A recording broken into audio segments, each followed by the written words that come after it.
So, good morning. Going into the scrap heap, the parts bin as it is. Uh, like, why is that? Oh well, maybe not. It just needs a new VTX and a couple motors. So I'm going to do that, but it's going into the sick bay or whatever for a minute. I forgot what happened to it, but it crashed pretty bad. Fail safe again with the fail safes. With FR Sky. I mean, I've seen the videos. I know fail safes happen to every kind of transmitter. It doesn't matter. It happens to all of them. But yeah, it happened to me last night. I didn't break an arm, but I did shift two bells around or two uh, crop shafts. Whatever. The motors are running rough now, and the VTX has lost its antenna. So I could either fix that and put this back in the air as is, or use it as spare parts. And I've got a second one just like it over there. So I'm probably going to just break it down and use it as spare parts uh, because I see kind of how it takes a crash. But I really wouldn't want to fly this with the other motors that I have. I got those $3 motors the other day when they were on sale. I got a whole shit ton of them. And I mean, they're close enough that I think they would fit the. Maybe not. This is a huge motor now that I look at it. Um, this is this motor is a 2206. So yeah, it's a huge motor. That's Xiaomi Me that I've got over there has 2212 motors, and it's like, it's not a 250 scale. It's a beast, and yeah, so it's just got the other dimension twice as big, but 22 is the same diameter. Uh, so now I'm flying this one right here, and I got a chance to test it out last night, and I'm excited about it because it is better than this one. I'm just coming into my own as far as pilot skills and acro and everything, so I don't know everything yet. This last night was my first time ever using a pagoda antenna, and come to find out, like, wow, I didn't know you could get video this good. My expectations are not as high as they should be, I guess, based on what's available and what I think is available and what actually is available being two different things. Um, I see lots of negatives on this, but crashes are something you cannot avoid. So I guess that's part of it. That is definitely part of it. And I mean, I crashed this one. I'm not complaining about that. It was a fail-safe from because I crashed it earlier and had to replace the entire receiver because the receiver died. So I took the old XN receiver out of it and put a brand new one in. So I lost two receivers in this crash too. Uh, but luckily, I know myself, so I have at least four XM plus receivers left. I think brand new. So I'm going to either put this one back in the air or use this as spare parts and just keep on moving with the other one. That's what I'm leaning towards. Is at $139, I would damn say it's worth it as a practice rig. It's not a much of a basher because it's not it's not as tough. I mean, it's like every crash you're going to break something with something like this. Whereas the Dark Max, which is just a little more stout build and a one piece frame, I crashed that a lot and hard. And when I was not as a better pilot, because this was months ago, and it doesn't have a scratch on it. And I think it's basically due to it having no frills. It's not really ornamental. You know what I'm saying? The Dark Max, and yeah, there's nothing sticking out for it to break off. So I guess that plays the biggest role.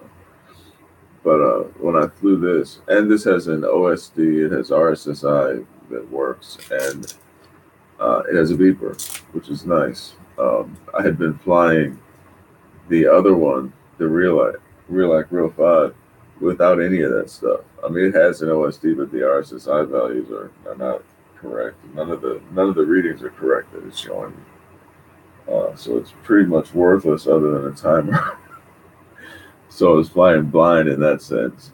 And I was using this big ass battery strap hanger thing. I'm never going to use those again. The good thing about it is it protects your battery in a crash. But I ended up crashing badly enough that it was no longer true. And I'm looking at it too, like usually when I crash, the battery gets thrown away from the quad. And the only thing saving that from breaking anything is the strain relief that I put on there. However, I do that. Usually it's zip ties, right? Uh, so that prevents all kinds of things I've discovered now. Because the first crash with this earlier in the day, it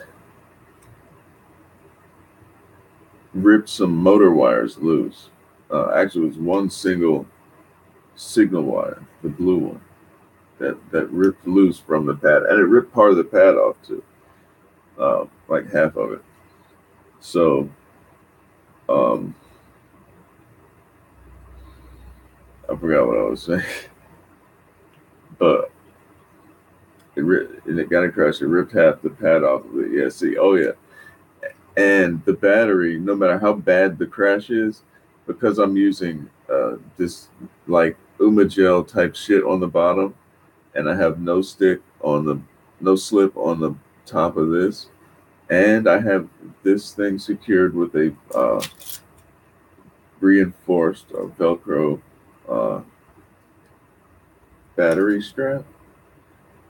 So in none of those crashes, no matter how bad they were, the battery did not budge out of this space that it was in.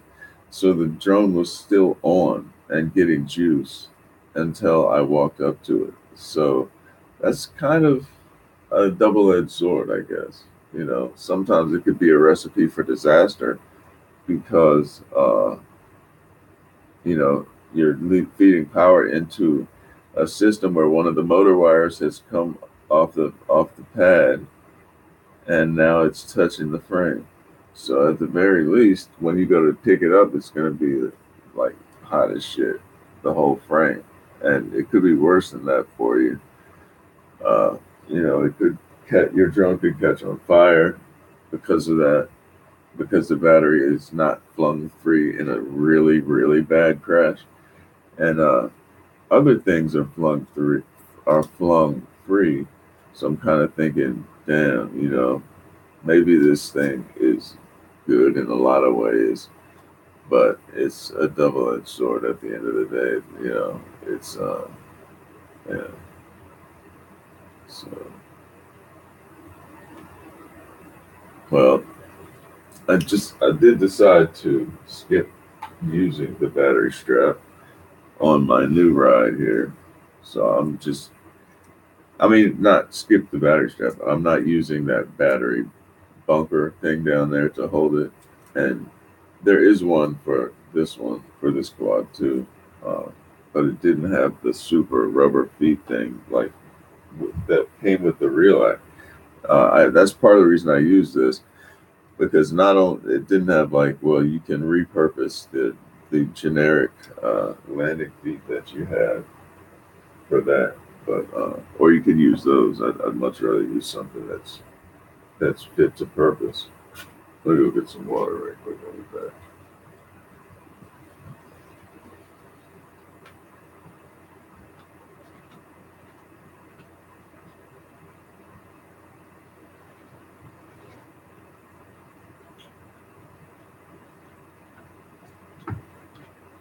So today I've got to. I got something to mail. I got a Xiaomi Me to mail out to this guy. I've got his address in my phone. Um, Customer just purchased a drone from me, and that's going to be a big box, kind of heavy too. So that's going to be expensive, but that's fine. Pay me. um, I'm going to need some foam and stuff. I'm going to need some shipping, packing materials. I'm going to probably have to use all the packing materials I have at my disposal right now because the box is like almost, well, it's too big. But I want it to be too big in this particular case. But yeah, before I do that, I'm going to go have my morning flight. And, hope that goes well, but I'll be back shortly either way. This one over here. Stripping that one down over here. All right.